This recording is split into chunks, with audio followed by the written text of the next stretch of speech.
how's everybody doing? My name is Zachary Artiste, director of Zachary Artiste USA and the Artiste Creative Arts Company. And today I'm here with the one and only A-Town Mike. Mike, What's how up, we my doing? brother? What's life How been you like, doing? Mike? How you How you been? doing? How's life been like? What's work like?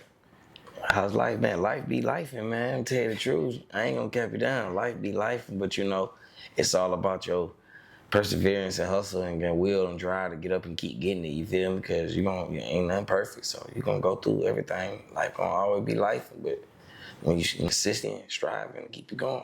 Yeah, what's work been like the past few weeks for you? Work been kind of like diverse, when you got your hands in a couple different things, working all around the board.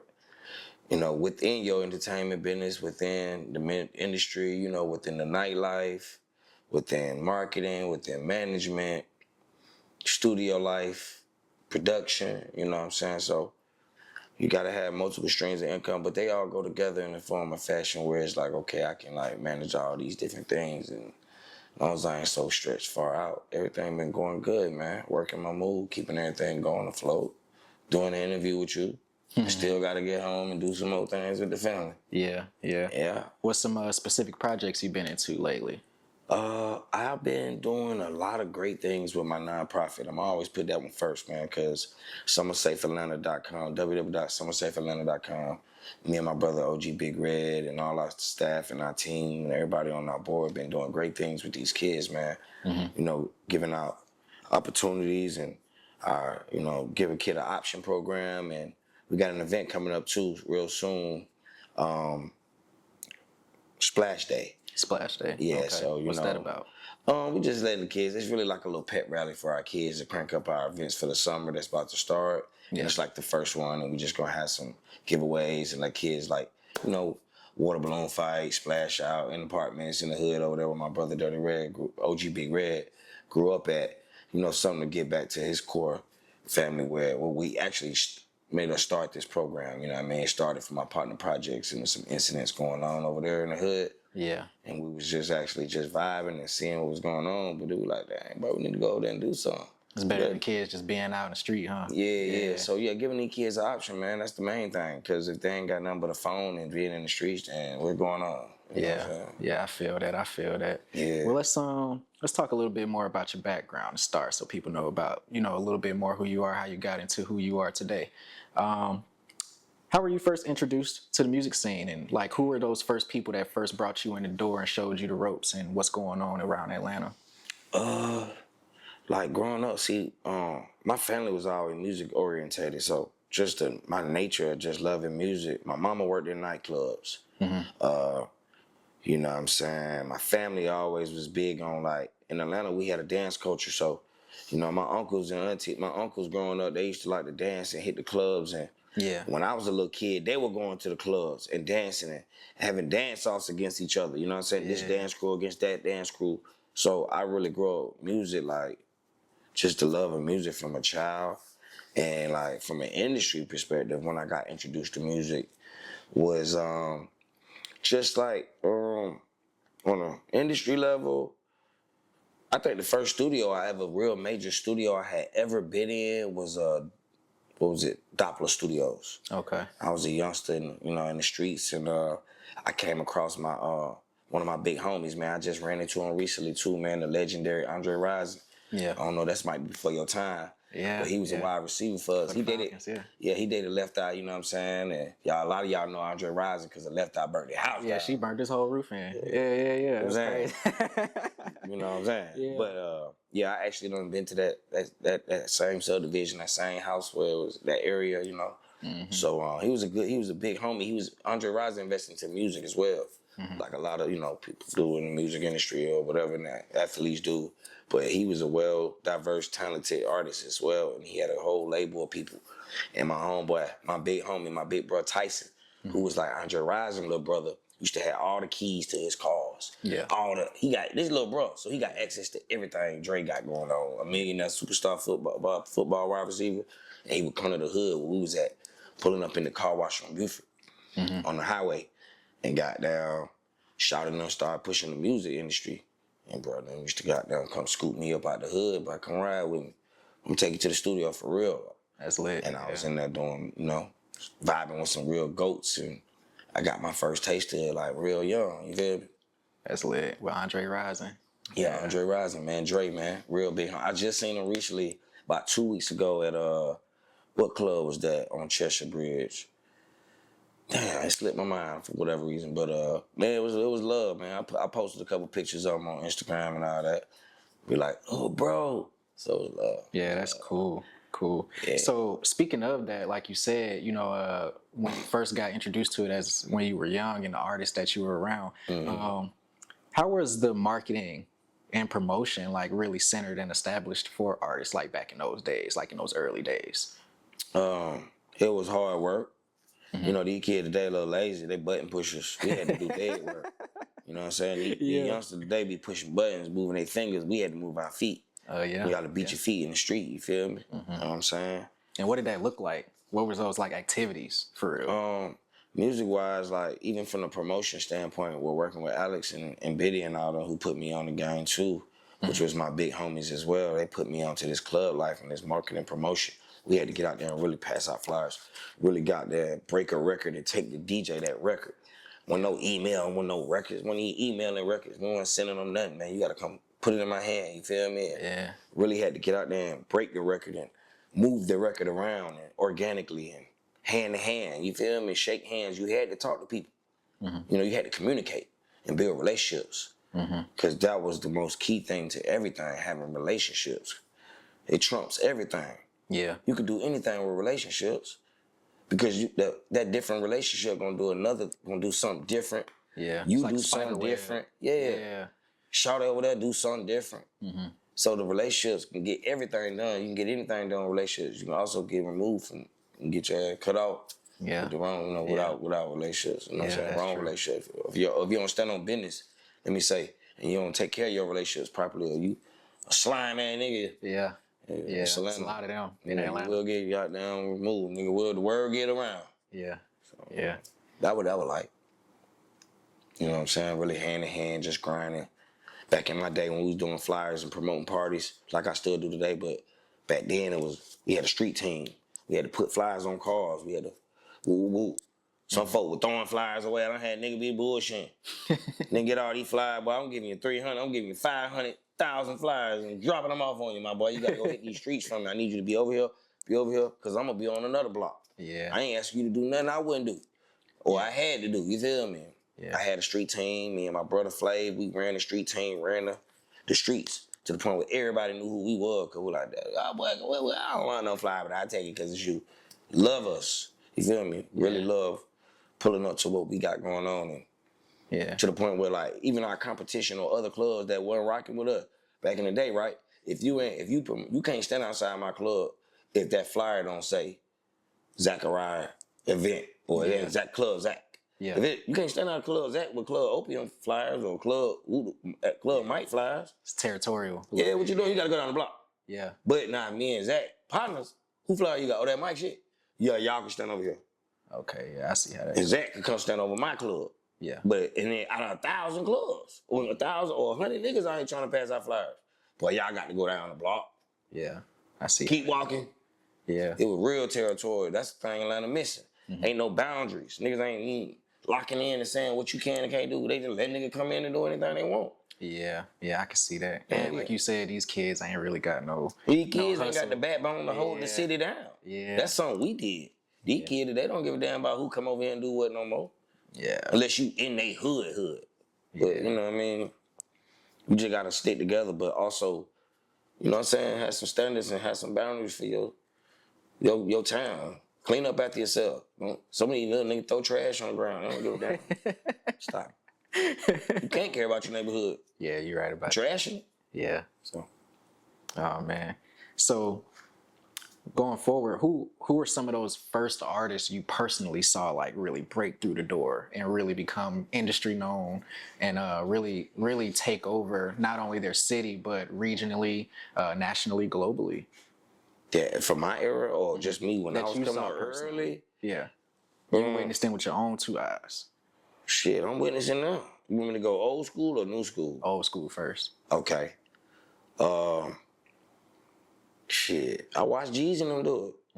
I was in the club. I was, them boys a little more older than me, around the same age or whatever. But With BMF, you saw all that Meech and yeah, I was there. Yeah. Yeah, I was there. They were coming to our parties. Where did y'all used to host those parties? Shit. Club Vision, Velvet Room, all Buckhead. You know what I'm saying? Yeah. I got a lot of stories about that. And what was like that energy like when I got stories about them they got to pay me to even talk about. Oh, I wouldn't even talk about, actually. Well, you know what I'm saying? Yeah. Well, the situation is long gone now, but I was around for a lot of shit, gangster shit too. Survival of the fittest shit, like, no cap. But, Jeezy, for instance, like, and I say that to say, the reason why I use Jeezy as an example, because T.I. was from here. I watched T.I. break too. I was around. I came up with Grand Hustle and them. OG Clay is my big homie. God rest his soul. Yeah. He's my OG. I worked with Grand Hustle, been on tour with them. Had one of the biggest open mics in Atlanta that broke artists and gave him an opportunity, which was Hustle and Flow, that Clay created. And I was his man's, and I was his host. But Jeezy, I say Jeezy because Jeezy wasn't really from the city. Like, and South Carolina, right? no. No? Where's he from? Come on, yo. Do your own work now. Get out of here with that. Where's Jeezy not from here? Jeezy, huh? Where is he from? Jeezy from Georgia, but he from like South Georgia. You know what I'm saying? Like Macon and all that, Mactown, which is respected too. Because the Mactown having something to say, Mactown getting some paper down there. You know, Mactown Mackin. Yeah. So, shit, Jeezy really was from outskirts. He came into the city, you know, like it's got to be second home, first home to him, whatever, first home to him. And I got to use him as an example because he wasn't really in the city. He came from, they're like, damn, let a nigga. You know what I mean? But and then BMF went from here. You know what I mean? So some members from here and whatever, but them boys were from Detroit and all over the world. You know what I mean? So, and I use them as an example because I really watched the DJs break that in the organic way. I really watched them niggas before it was cool. Like they made it cool to pay the DJ and break bread with him. And nigga didn't know if you could do that or not. Them niggas was using that money to really break Shawty. And I get Jeezy one for the old school. And you got a lot of new artists out. I'm still connected as well, like because now my nephews and my partners, they sons rapping and they actually made it through. You know, like Rack Baby. That like my nephew. You know what I mean? His mama is a real good friend of mine. My cousin used to, you know what I'm saying, brought Shawty around me. One of his first places he ever recorded was in my house. I got a song with Shawty, he was like 12 years old. Oh, that's crazy. He popping. Yeah. Independently, on his major level, on his level, he doing it. My other partner, Tony Key, his son, Lil Tony. You ever heard of Lil Tony? Yeah. Lil Tony doing it. Yeah. You know what I'm saying? His dad is my man's. You know what I'm saying? We came up in these streets kind of like all the way passing each other up, working and hustling, doing moves and, you know, being some real ones with each other, trying to make it out the struggle. And them two kids doing it. You feel me? And I can name a few more, but that's pretty much not, you know, sum it up. Seeing them go through it and seeing how the youngsters do it, which teach me a lot too, taught me a lot, cause how they know how to work the internet, how to work the social media, how to work the content. The algorithm. Yeah. You know what I'm saying? And it's still like the street works, that the era we came from with the street still applies to today. It's just all about using your phone too. Because you still got to get out here and grind. Yeah. You still got to do what we did, but you got to use your phone. Put it all on the phone. Yeah. You know what I'm saying? Even when you giving out something, what them folk doing, recording it. They doing autograph signing, they recording it. So you got to use the phone, keep up with the updates. I hear you. What does authenticity mean, like in 2026 and going forward for artists? Do you think like more artists have the pressure to be like influencers and that can kind of take away from their focus of the music? Or do you think it's still that importance of really honing in on your sound and the focus into the music itself? That's a two-part question like a motherfucker. Well, it's like anything. Back in the day, artists wanted to rap about what they seen. Hustlers, they rap about hustling. Today, you know what I'm saying, it's like the authenticity has to be like about what you going through or what you seeing, what you've experienced, whether you actually did it or not. And I feel like today's artists, they're seeing the broadband of things to see now. So they can talk about some shit niggas doing in Chicago. That's why the world so mixed up. They like ain't does even, the social media you ain't even gander- went through that. Yeah. You ain't, your daddy ain't go through that, but you seen it. Yeah, does Because of the phone, because of the, it's so accessible to see shit that, you know what I'm saying? That Yeah. it's like you can rap about that because you like, you know, but if you saying it's so much to see. I think people should stick to the culture of where they from, be authentic to where they're from and what they represent and what they came up seeing, not necessarily what they seen. You know what I'm saying? Or if they see something that somebody else doing that they never met, try to connect the dots. Do you think like that social media gander really like drowns out the authenticity? Yeah, hell yeah, it's definitely drowning. Like I said, people they talking about stuff like the even lingo, like folks saying shit that they don't even talk like that. Yeah. You feel me? Yeah. Like stay authentic to what it is. Like folks say, if folks use our lingo, and that's cool because we're a popular state, we are leaders of the culture, so you know things pass around. You feel me? Yeah. But try to be authentic to what you come from, bro. Yeah. That's the most important thing about our music back in the day that I love music. When it made me fall in love with music was the like making me feel like I'm listening to a movie. Like I want more stories. Like the music today be like a quick look, and then they're like, damn, they ain't leave me with nothing. Just a 2-minute hot in and out. It was like they need to put some more soul back into the music. And create ways where it's not just a hook, rap verse, song over. No, put more like we were just listening to an album earlier. We were listening to Jay-Z Reasonable album. doubt, yeah. And with my love for music was skits. Jay-Z, Dame Dash, and them talking in the background. Yo, boo, boo, boo. Yo, nigga talking about a story that went on, a skit. Yeah. I grew up with skits and putting mixtapes together with skits and authenticity of what it was. You feel me? If you can't rap for 16 bars and you only can rap 12, well, find a way to put something else in there. Get your mama on the track. Let your baby talk. Make me feel like this shit was real. Yeah. Cause other than that, it's just damn music and it just one end out the other ass shit. I don't like that. I want folk to try their hardest to make that shit feel like a body of work or a feeling, not just a pump fake or whatever. Just shoot that shit. Yeah, that's good. That's good. So exactly like when you meet a new artist, what are the signs that you see that really show that they have the potential to break through? Like what are the disciplines and the habits or the structure that you need to see that tells you that like, he got it. He the one. Yeah, they got it. Yeah. You kind of want to, you know what I'm saying? I like to hear that. Like how you work. Yeah. You know what I'm saying? Yo, the way you prepare yourself, your preparation for shit. You know what I mean? When you doing your artiste thing, man, you put together, you read into it, you study what you're doing, you come to me with all type of like, damn, bro, you know, you had all that going on. All right. Yeah. I like your professionalism. That would let me know an artist got it. You know? And plus the talent, of course, you know, you can't just be garbage. Yeah, nah, we ain't doing that. Yeah, man, go learn how to sing or something, but even an artist with no talent, with all that drive, can get on if he just got stick because he got the drive and he got the preparation and 3 Ps or whatever you want to call it. You know what I'm saying? That would really be for me, my boy.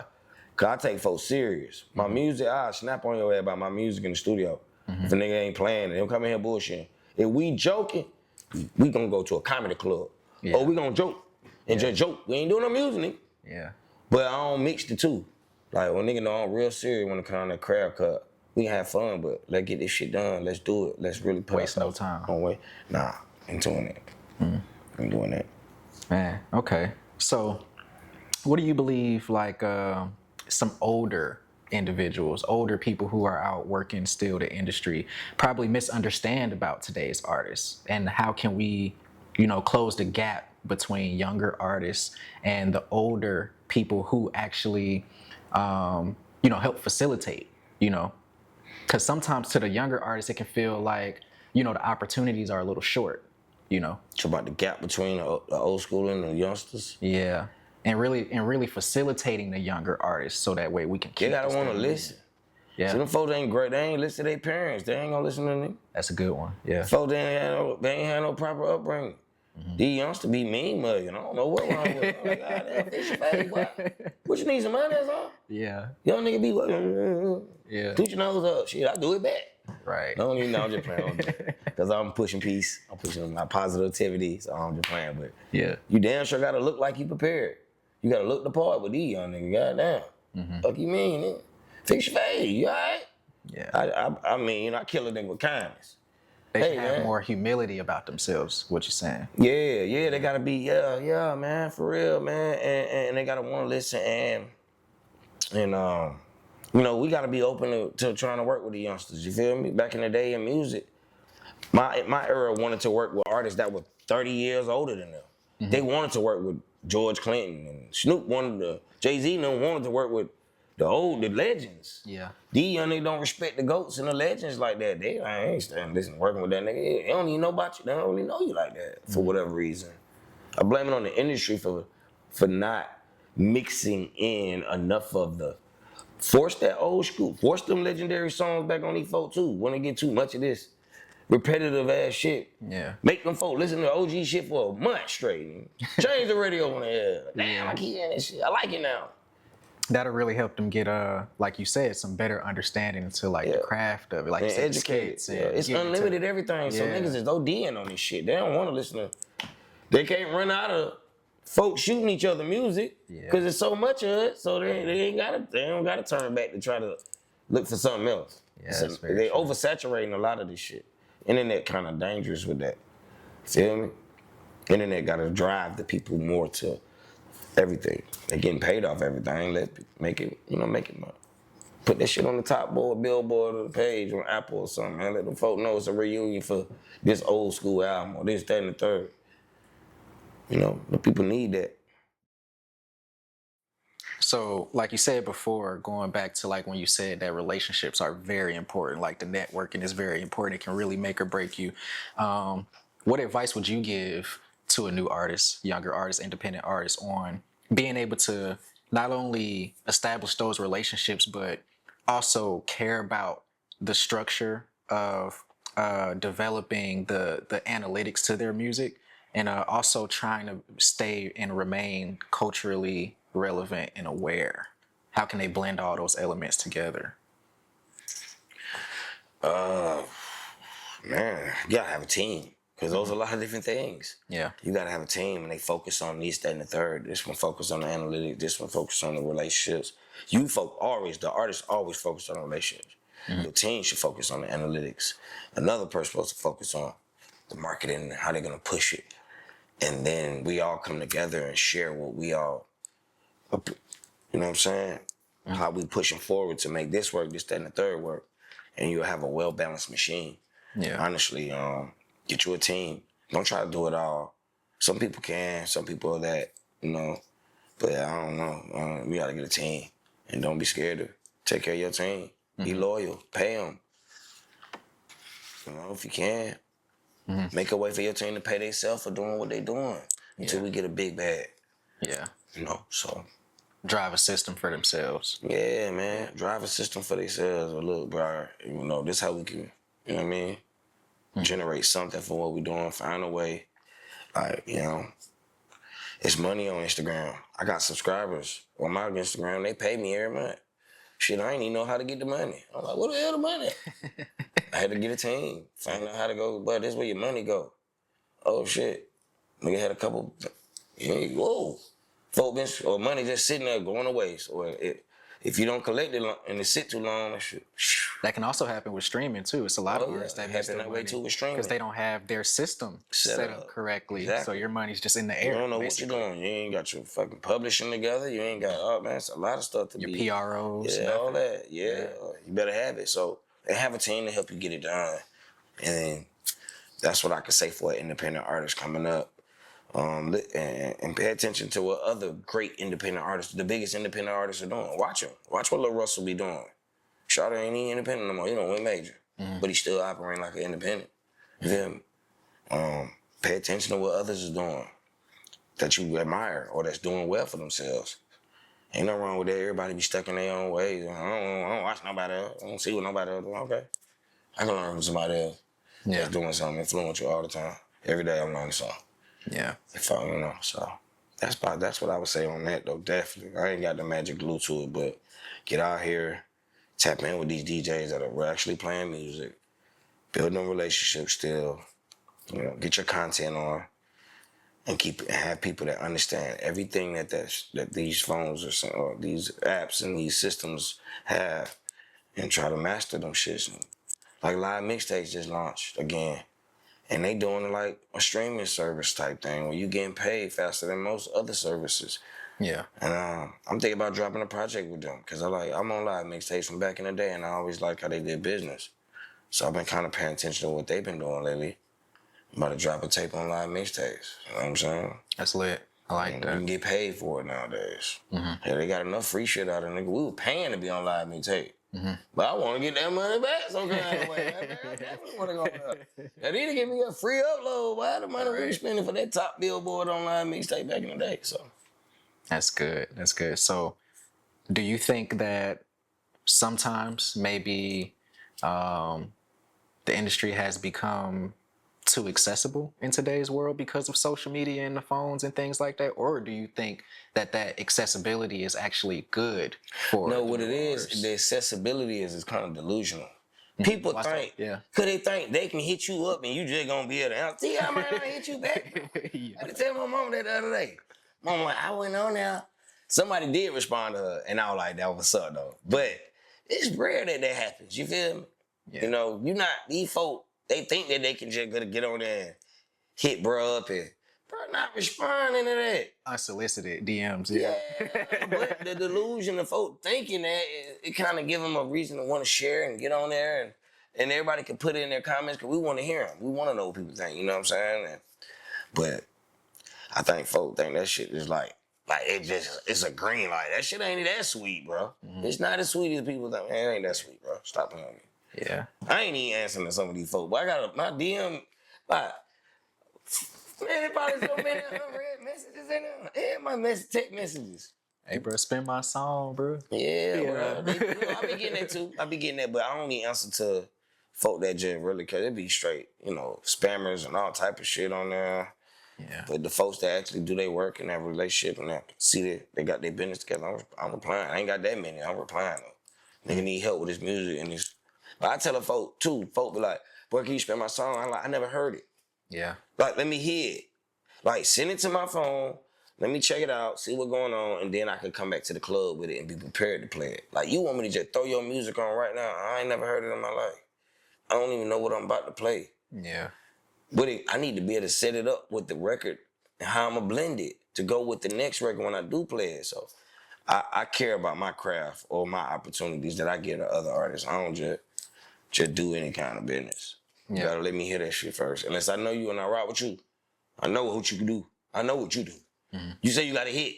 I might need you to hear it in my headphone a little bit. Okay, so let. But my preference for wanting to hear it, hear it in my own time and learn it before I bring it there. That way where I can host it. I gotta know the words when I break your record. I want to know what it's saying. You know what I'm saying? Record might be saying something. Well, I doubt it's I'm gonna disagree with it. But what if it is? Yeah. You have to be able to fill the space properly with the song. Exactly. How I'm gonna break it and I don't know the words. Stop that. These artists and these hosts and DJs, man, stop doing that. Yeah. Give an artist a chance.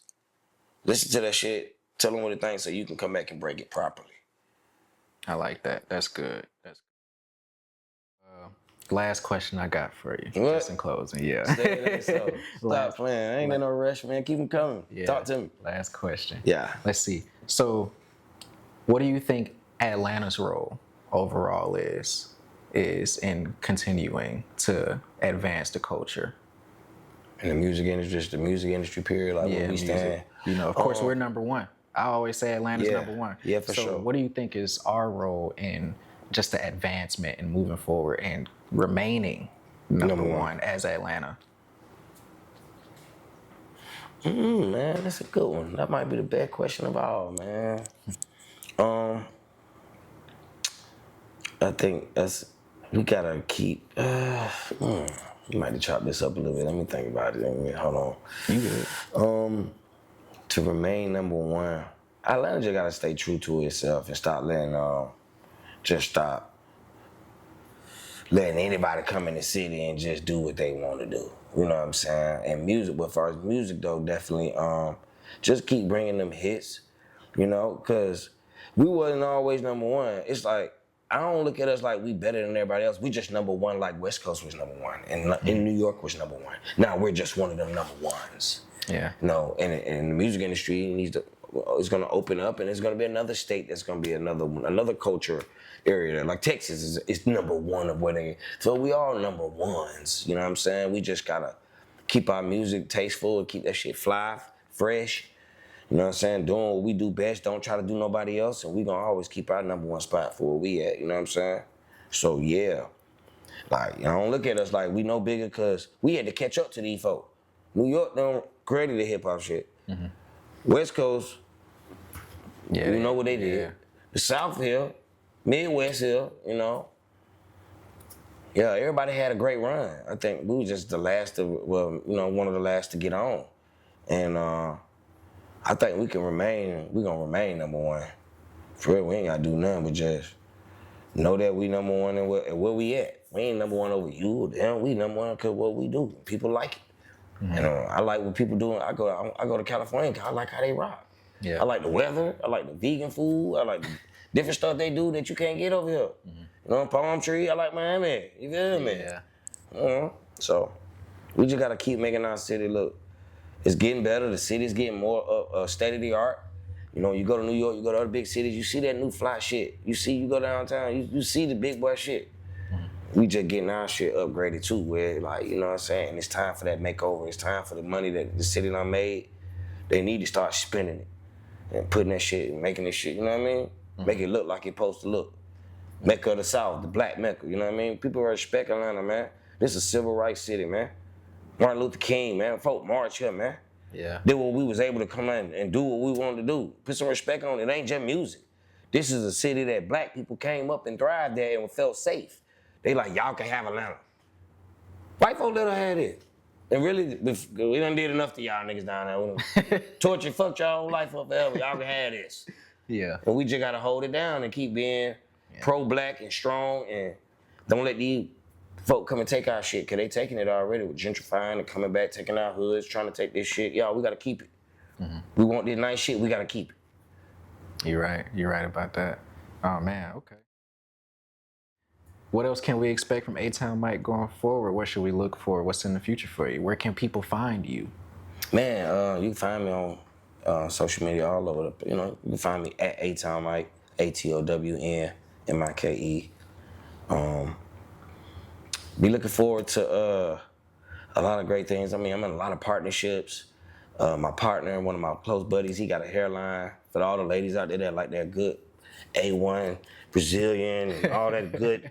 I mean, my boy Winnie, he really went overseas. He really went out there and found the best fucking weave hair products you can find, really, and got in contact, almost like a nigga going in the street going to find the plug. Yeah. My boy Winnie really found the plug. Big warehouse, A1 hair, and bringing it back to the States and put his brand on it, put his name on it. You know what I'm saying? And created a brand that's gonna be very, you know, lucrative, and a lot of women gonna love this hair. And we pushing that. I'm pushing summersafeatlanta.com. Of course, for these youngsters out here, man, giving back to these kids in the community, doing big things for these folks, man.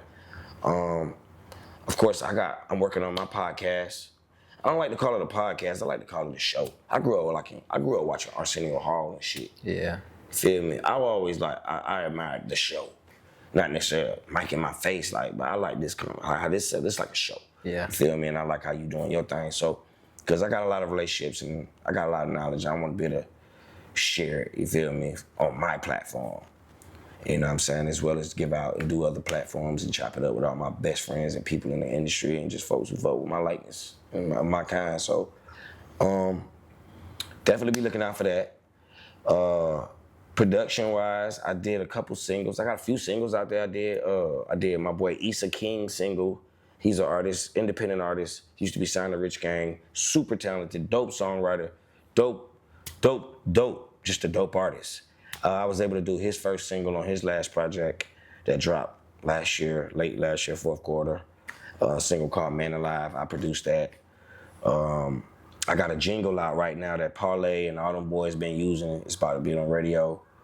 And they using it all in their skits. It's for first Fred Last Bell Bonds, and the jingle's super fire. Fred Last Bell Bond jingle. When you hear it, you be like, oh, I heard that jingle. Yeah, I produced that, wrote it, me and my brother. What else I got going on, man? Just in the business, trying to get the business going.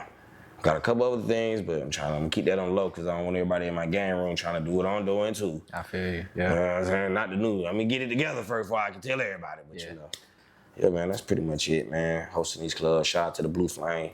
That's my house, my home where I be at. Come in there and see some of the best, beautiful ladies, black-owned establishment.